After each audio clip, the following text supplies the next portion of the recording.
making bullets.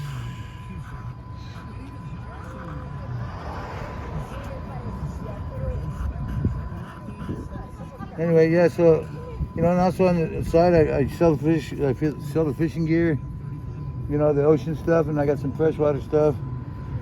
And then 2 L's, right, bullets.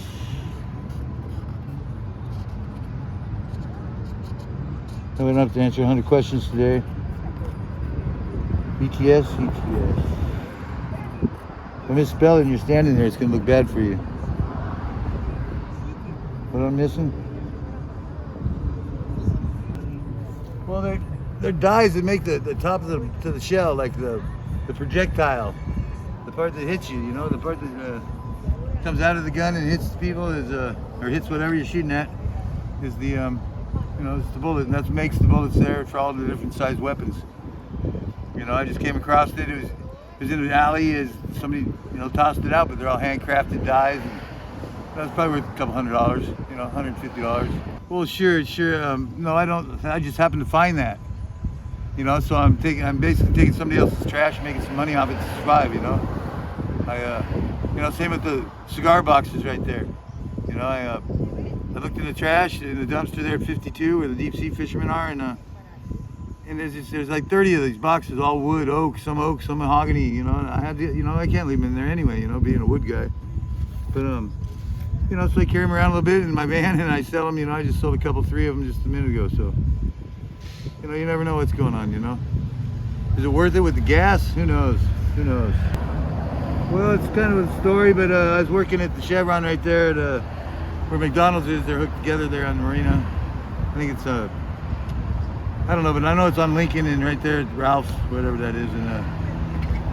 And one of the managers called me to clock them in when they weren't there, and I wouldn't do it. I told them, no, you clock in when you get here, like I do. And the next week I got 4 write-ups, and about a week and a half later they terminated me because you know, all the shit she wrote in the write-ups that wasn't true. She really fired me because her, the assistant manager, and 2 other ladies were clocking in when they're not there. And then I became a liability that I might tell on them or this or that, so they had to get rid of me instead of getting rid of themselves. But to this day, after almost a year in my van, and I still haven't told on them. So, you know, guess I'm not a teller, so I don't work at a bank. Not only terminating me from that Chevron, she terminated from all the Rocket Speedway. You know, the Speedway and Rocket are going into it right now. 2 rich guys buying up all the gas stations. One's Rocket, one's Speedway. That's why all the names are changing. And she kicked me out of the whole. I'm unhireable for the whole company, the whole thing. Like thousands of gas stations now, because that lady, now she's fired and terminated for something she did. You know, so, you know, tit for tat, I said.